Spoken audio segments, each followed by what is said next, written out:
All right, guys, I got an interesting story here for you. So Barack Obama has seemingly broken his silence during the second Trump regime. There was one other time he said something, and we covered it, but he's been gone for quite a while, but he's reemerged. So let's go through some of this here. Obama's blunt message for Democrats, quote, toughen up. So here's what they say. Former President Barack Obama issued a call to action for Democrats at a private fundraiser in New Jersey on Friday evening, urging those frustrated by the state of the country under President Donald Trump to stand up for the things that you think are right. I think it's going to require a little bit less navel-gazing and a little less whining and being in fetal positions, and it's going to require Democrats to just toughen up, Obama said at the fundraiser, according to excerpts of his remarks exclusively obtained by CNN. Don't tell me you're a Democrat, but you're kind of disappointed right now, so you're not doing anything. No, now is exactly the time you get in there and do something. Don't say that you care deeply about free speech and then you're quiet. No, you stand up for free speech when it's hard, when somebody says something that you don't like, but you still say, you know what, that person has the right to speak. What's needed now is courage. All right, let me just pause to point this out real quick, bro. Like, Obama, you've said two things during the entire second Trump regime so far. Like, this is the second time you've ever said anything, and this was at a private fundraiser where the comments leaked, okay? Don't give me, you guys should really do something.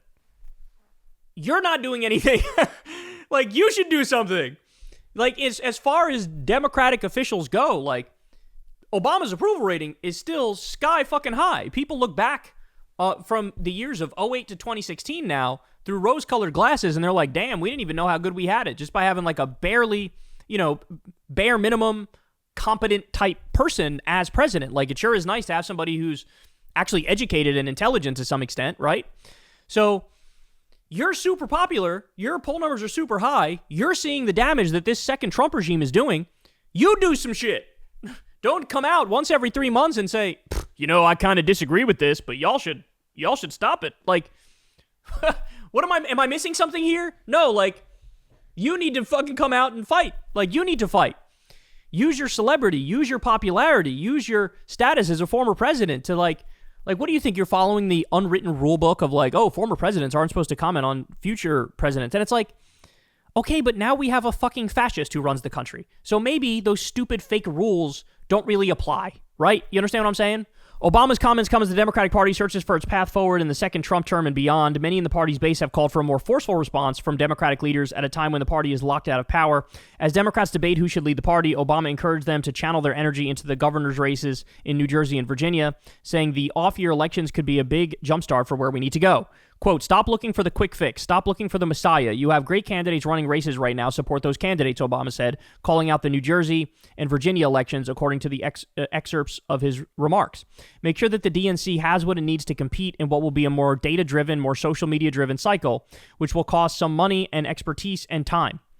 Obama spoke at a private fundraiser hosted by New Jersey Governor Phil Murphy and his wife, Tammy Murphy, at their home in Red Bank, New Jersey. The intimate dinner drew in $2.5 million through in-person and online donations for the Democratic National Committee, a source familiar with the event said.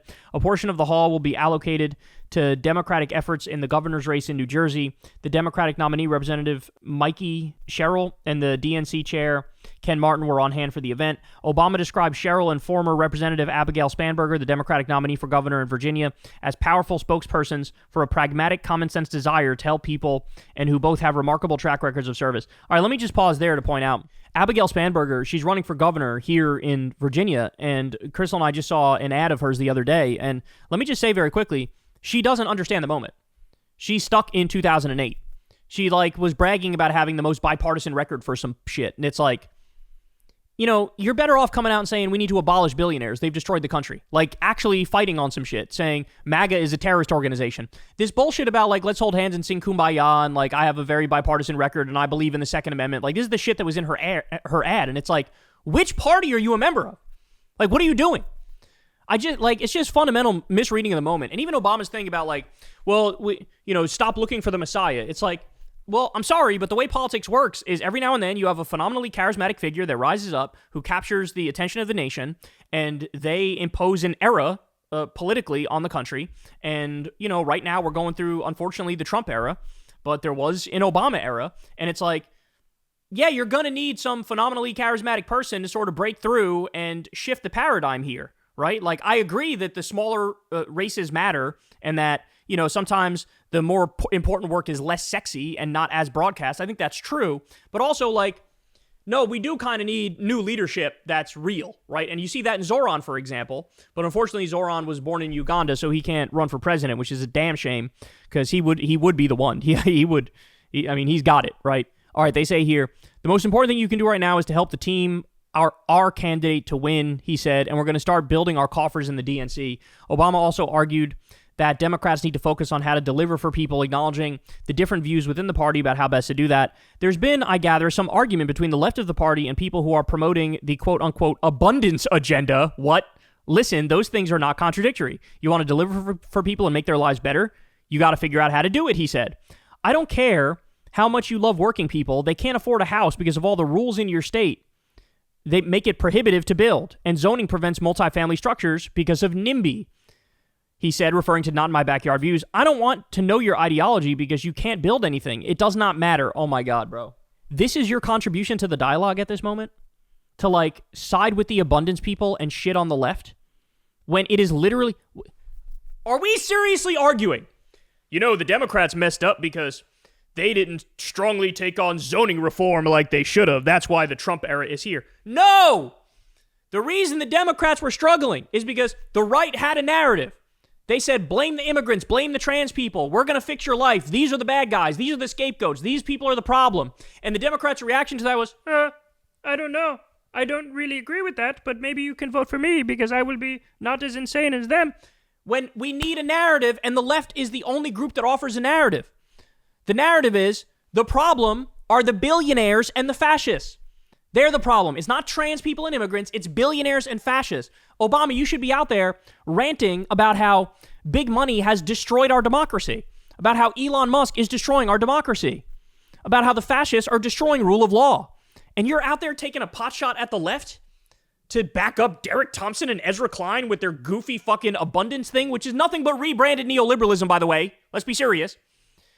And by the way, also for him to talk about housing like this is fucking infuriating, because if you remember, Obama had the opportunity at the time during the subprime mortgage crisis and the Great Recession. He could have done a bailout from the bottom up and let people stay in their houses. He didn't. He did the bailout from the top down and paid off the executives. And then executives paid bonuses to each other even as they destroyed their companies, and millions of people were fucking foreclosed on. So I don't want to hear from you about, keeping people in their houses. Like, we need to fix that. You had the opportunity to bail them out from the bottom up, and you fucking didn't. You bailed them out from the top down and looked out for the executives who funded your campaign. So this is a fucking swing and a miss, bro. This is a swing and a miss. And understand something. I am of the mindset. I've had the thought many times, like, damn, shit is so horrible right now. If we could go back to like an Obama-style person, we'd be way better off than we are right now. There's no doubt about it. There's no false equivalence. There's no both sidesism here. Obama is 1,000,000,000 times better than any fucking Republican and about 1,000,000 times better than Donald fucking Trump. Let's be serious. But having said that, here he comes out from fucking total obscurity as the country's being run into the ground by fascists, and he starts taking potshots at the left for being too NIMBY, which I don't... Inter-left fights, I don't even see them talk about YIMBY and NIMBY all the time. We're talking about like universal health care and free college and ending the wars and shit like that. Like, this is so fucking navel-gazy. Like, really, as the country's falling apart, you're just reading Ezra Klein articles? Like, that's all you're doing as you watch a fascist takeover of our country and the government blow off Supreme Court rulings and Democrats get arrested and judges get arrested and we set up concentration camps and this is what you're fucking talking about? Oh my God, bro. Obama has spoken selectively since Trump's return to power in January. He has criticized the president's tariff policy and warned the White House was infringing on Americans' rights. Last month, Obama warned the country was dangerously close to a more autocratic government. No, we're not close to it. We're there. At the closed press fundraiser on Friday, the former president said he has not been surprised by what Trump's done or that there are no more guardrails within the Republican Party. He repeated his calls for institutions, including law firms and universities, to push back on intimidation efforts by the Trump administration. What's being asked of us is to make some effort to stand up for the things that you think are right and be willing to be a little bit uncomfortable in defense of your values and in defense of the country and in defense of the world that you want to leave to your children and your grandchildren, he said. And if we all do that, if we do our jobs over the next year and a half, then I think we will rebuild momentum and we will position ourselves to get this country moving in the direction it should. So a couple things. First of all, Obama needs to be more visible if he actually wants to prove that he cares. Same with Kamala Harris. If you actually want to prove that you care, you got to be visible, bro. You got to be out there screaming about the fact that we got concentration camps now, that we're starting multiple new wars. You gotta be loud and aggressive about the fact that he's ruining our relationship with all of our allies and launching a trade war. You got to talk about the endless corruption that they're guilty of. So you got to come out and be aggressive and talk about all those things. But also, you got to stop with this bullshit where you're sort of feeding into this narrative of like a war within the Democratic Party. Let me explain something to you. There is no war within the Democratic Party right now. There is no war. The base is crystal motherfucking clear. Okay, the base is not with the fucking abundance new neoliberals. They're not. The base is out there screaming that Trump is in the Epstein files, because he is. The base is out there talking about we need everybody to have health care and we need to stop these fascists from throwing people into concentration camps, and by any means necessary, we shall do that. That's what the base is doing. So this is much ado about nothing and ginned up bullshit where they're trying to pretend like there's a bigger fight. There is no abundance faction of the Democratic base. I'm sorry, there's not. People are out there trying to prevent the evils of this regime day in and day out. They're not fucking talking about zoning reform, you navel-gazing assholes. It's funny because he's the one who said, we need a little less navel-gazing. That's exactly what you're doing here. So, look, he should come out. He should be more aggressive. He should be more direct. He should call out the Trump regime's crimes all the time and stop with the bullshit like rah-rah abundance and fuck the left nonsense. You need to be clear and come out there and say the problem in this country, it's the billionaires, it's the corruption, and it's the fascists. And that's where our energy needs to go. Fighting back against the oligarchy, fighting back against the billionaires, and fighting back against the fascists. That's the way out of this. And saying anything other than that is just wrong and not helpful.